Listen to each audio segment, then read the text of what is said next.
Isabella, we hope you played well. I guess because you're not watching this today on Monday, but when you're in life prep because you realize that you weren't in class again, you'll probably need this. Okay. So first off, these two angles are nothing. Okay. Those of you who weren't here because of pictures that one day, to make lines parallel, we have something called the lightning bolt. This is the trick that I was trying to show you. Remember the first day I said, hey, we need to learn these words: corresponding, alternate interior, alternate exterior, and same side interior. Well, when I have a lightning bolt, all of these have to be congruent. 5x, this angle, and this angle have to be congruent. Well, is 4x one of those angles? Is 4x matching up with 5x at all? Yeah. So that means it's not corresponding, alternate interior, alternate exterior, or same side interior. For lines to be parallel, because we have 4 angles here and 4 angles here, if they're not congruent, that means they have to add up to 180. So what would make these lines parallel? I would have to do 4x plus 5x equals 180. That gives me 9x equals 180. I divide by 9, x equals 20. That is what would make these lines parallel. Okay? Because when I do that, this is going to be 5 times 20 is 100, 4 times 20 is 80. So then I can go from there and say, oh man, all of the other angles are going to be congruent to those. Does that make sense? Yes, a little bit? These are already parallel. Those are inside on the same side of the transversal. Those are same side interior angles. We know same side interior angles. Can you see this, Isabella? 5x minus 30 plus 3x plus 50 equals 180. Same side interior angles add up to 180. Move this a little bit. Okay. So now I have 5x plus 3x is 8x. Negative 30 plus 50 is positive 20 equals 160. I subtract 20 from both sides. Oh, hold on, that's 180. I was already jumping ahead. That gives me 8x equals 160. I divide by 8, and once again, x is 20. Mr. H, why are you doing x equals 20 for all of them? I don't know. Don't ask. I don't know. Questions? How do we feel about these? You need to know parallel lines. If you are struggling on that test that I just handed back, pretty much anything 80 or below, you should think about making corrections. Please. Everybody with me? Okay. Oh, I'm very thirsty. Chapter 3 from the book that I am using is all about constructions. Constructions are with a compass and a protractor, and we draw things. We are not doing any of that. But there are some things from this section that we're going to need. It's going to be less about me handing you the packets like we had been, more about the notes. So you need to make sure that you were taking the notes. Sorry, Isabella, you're not here. Catch the notes from the video. If you can't see them, make sure you ask somebody for the notes. Today we are talking about bisectors.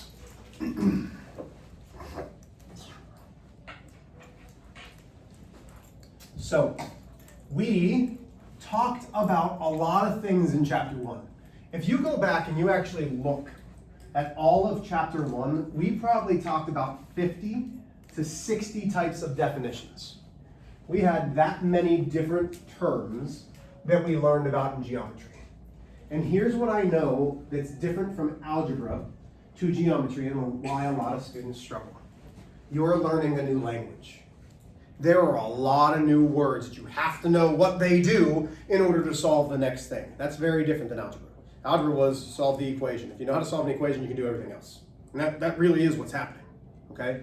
So, what did we say was a bisector?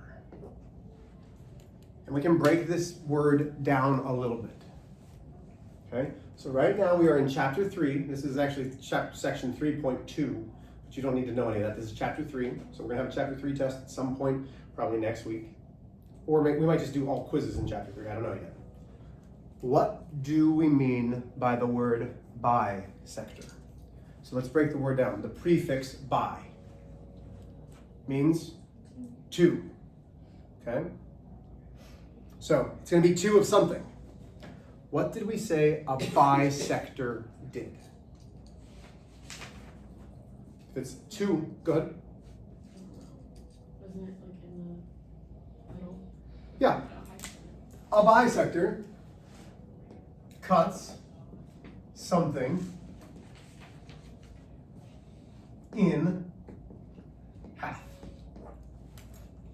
Okay? It cuts something in half. I don't know why I underlined that, I'm sorry. Okay? So a bisector cuts something in half. So if I have a segment, let's call it A, B,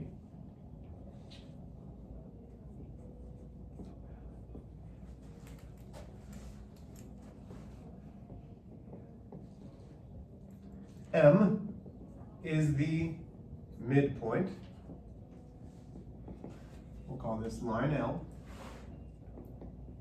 AB equals 10.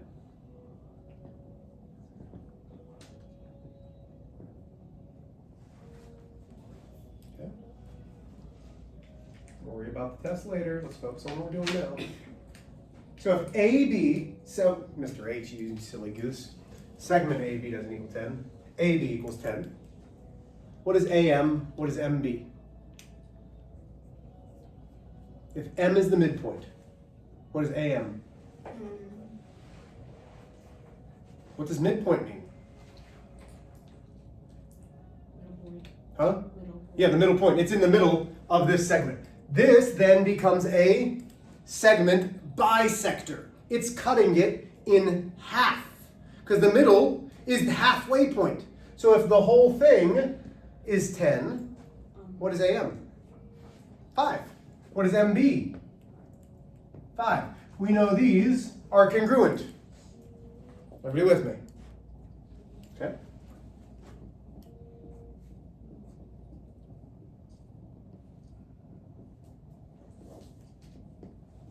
What does it mean to be perpendicular?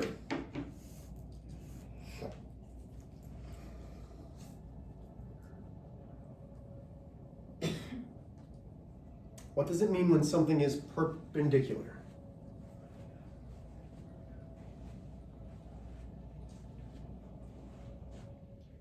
Oh, come on, y'all. You guys are crushing me today. So far, only Maris has answered. What does it mean for perpendicular?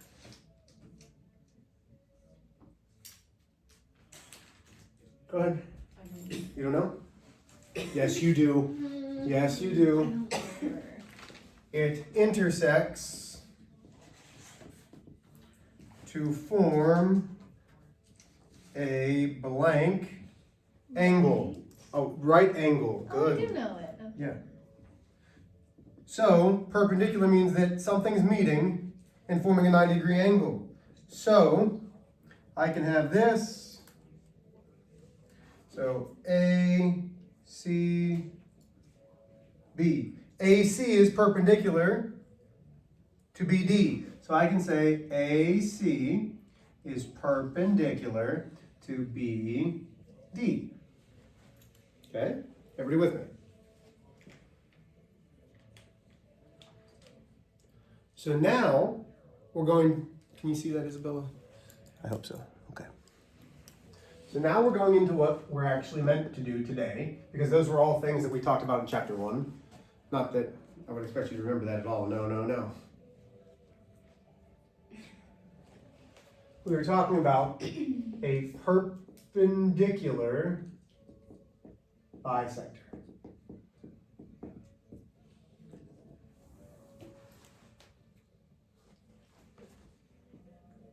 A segment that forms a 90-degree angle with another segment while intersecting the midpoint.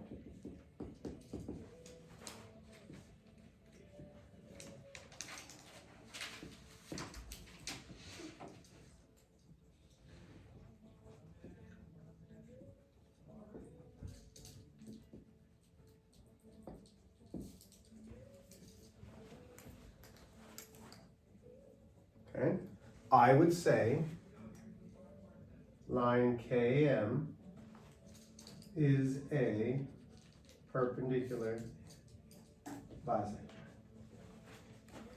Oops, but only if I have that 90-degree angle there. So perpendicular bisector has to have two things: meets at a 90 and cuts the segment in half.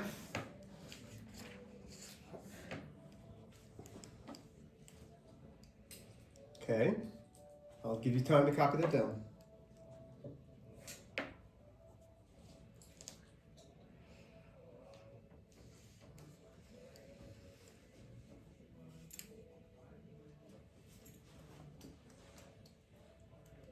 I can erase this half, right? Mm-hmm. And we might spend 2 days on this, which is fine. Okay, so don't think that I'm gonna try to rush because there's a lot of notes. We're gonna do a bunch of practice. Okay.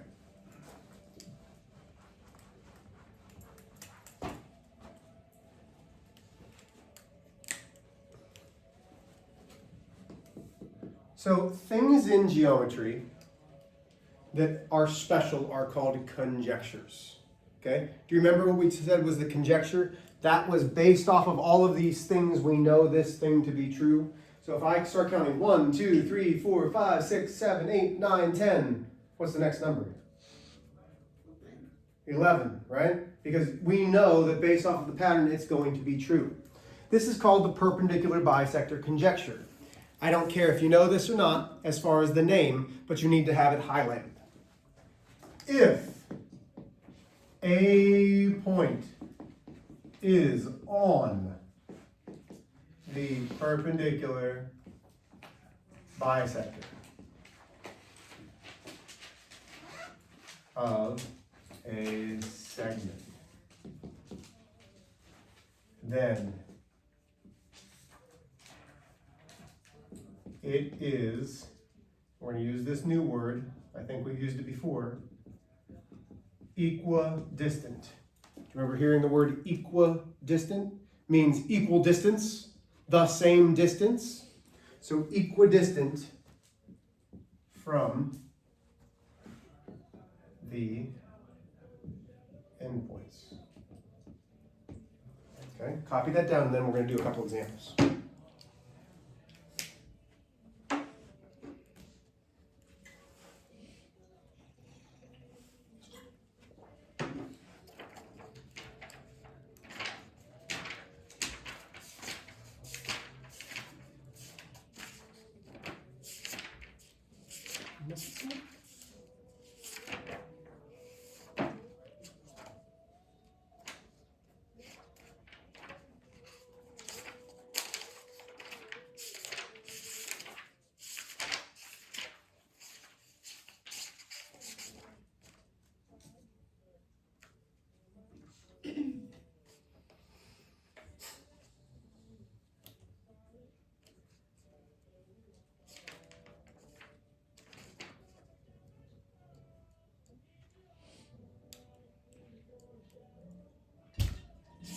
I just banged into a wall.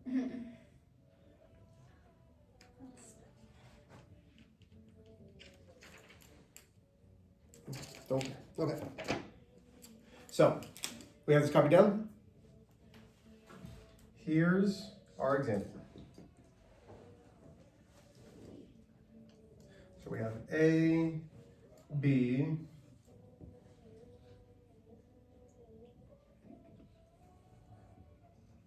T, M.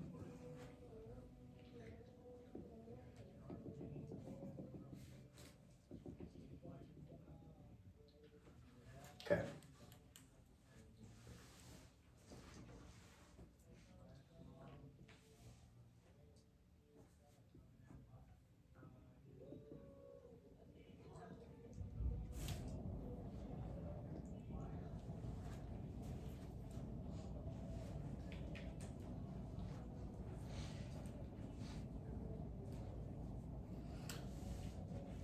So I'm going to give you a very weird real life problem once you're done copying this down. And maybe not a really weird problem, but it's gonna be a weird problem nonetheless. Of how we use geometry. Because, let me be very honest, a lot of geometry you will never use. I actually told Mr. Pfeiffer that me personally, if I was the one running the education world in the United States, geometry wouldn't be a main class. It really wouldn't. What is that common for? What is the what? That That's means 5 feet, 13 feet, 12 feet. Oh, okay. Okay. So, this is a perpendicular bisector. How do we know? Well, it's cutting this to 90 degrees, and these are congruent. So if this is 5 feet, this is 5 feet. So we have a TP. We're trying to build a TP, a real life model in art class. And we're trying to figure out the dimensions so that it will stand. We know that the base is going to be a total of 10 feet. Can we have a crooked TP? No, it's gonna fall over, right? Like if we try to build a house that's crooked, it's gonna fall. So it needs to be perpendicular, straight up and down. These are called guide wires. They hold them down, right? So we just talked about camping. Those of you who have been camping, you need to get the tension on it so that the tent stays up, right? So this is what this is. If this is 13 feet, what does this have to be? Well, let's go up here. It has to be 13 feet. Because if a point is on the perpendicular bisector, T, then it is equidistant from the endpoints. This point is the same distance from both. It is the same distance from both. And again, if you want to know the name, this is called the perpendicular bisector conjecture.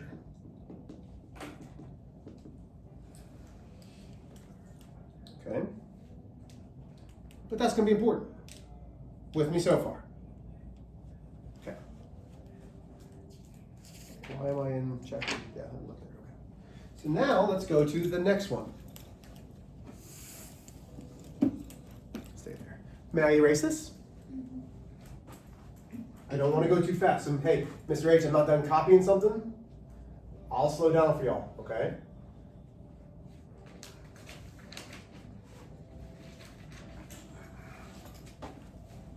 So this is called the converse of the perpendicular bisector conjecture. And I should have already explained what the converse was, but I have no idea where I missed it. That's what I was looking for. You should know the converse, the inverse, and the contrapositive, but I don't know when I missed that. So that will be an added lesson later. Okay, the converse says, if a point is equidistant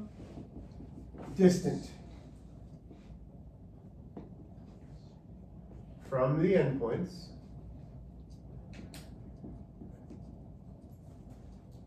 of a segment,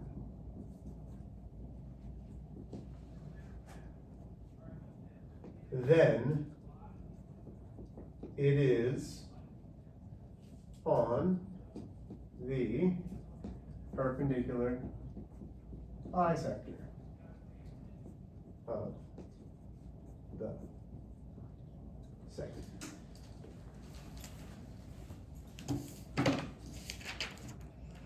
Okay, this is all right. Just copy it down. I'm going to explain what that means. It's the exact opposite of this. That's what converse means, is the opposite.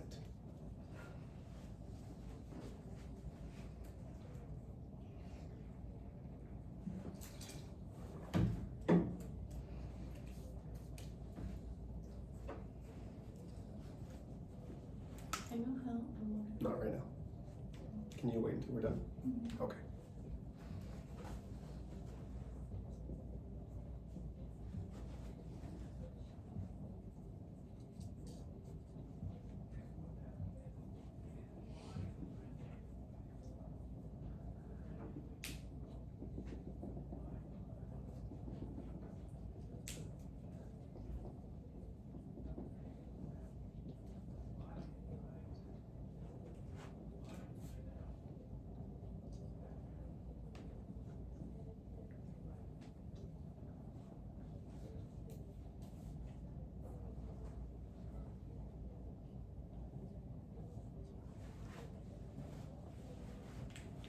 Okay, so that would be a question. Is this a perpendicular bisector? So here we knew it was a perpendicular bisector because it was a perpendicular and it cut this into half because it showed that it was congruent. Here we just have a couple measurements.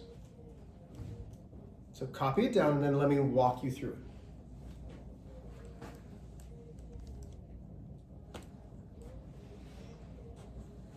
Okay. If a point is equidistant from the endpoints of a segment, then it is on the perpendicular bisector. We're not ready yet, Mr. H. Sorry. I was going to start talking to you guys. I can tell you're not ready. I apologize.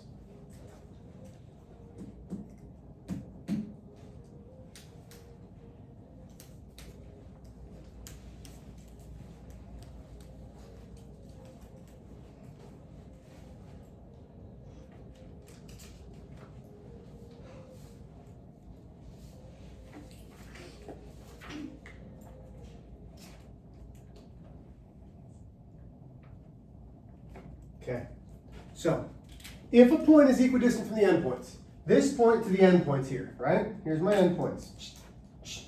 Are these equidistant? Equal distance. Are these equal distance? No. So is this a perpendicular bisector? No, because AB would help because a segment AB is not congruent to segment BC. These would have to be the same. Okay? So here's example 3.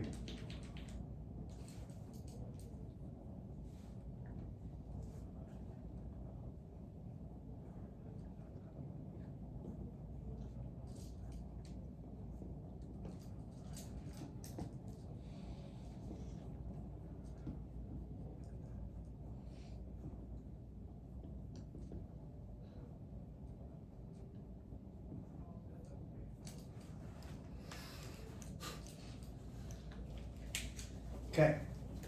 Emily, you all right? Okay. Sure? You look like you're about to cry. Are you all right? No, my eyes are watering. Okay. So, right here I have AC is 10 feet, BC is 10 feet, and then I have this segment AMB. And you can't go by what it looks like, you have to go by what's there. AB is 30 feet, so this whole thing is 30 feet. And I want to know what AM is. Well, Mr. H, there's a lot of stuff there. So here's my question. We go up here. If a point is equidistant from the endpoints of a segment, well, these are 10 and 10, then it is the perpendicular bisector of a segment, which means that CM is a 90-degree angle there, right? And what else do we know? That AM is equal to BM. Well, if the whole thing is 30, can we now figure out 1/2 of that? Because a bisector cuts something in half. So what would AM be? 15 feet. Do we understand this? Okay, that's it for today. I have more that we need to do, but that's it for today. Your homework is 4 questions. Please don't lose this worksheet. You are doing the use perpendicular bisectors worksheet. You are going to do numbers 1 through 4. Now, these are equations. So you're going to set it up very similar, but you're doing these 4, 1 through 4, as your homework. Are there questions? Go ahead and get started.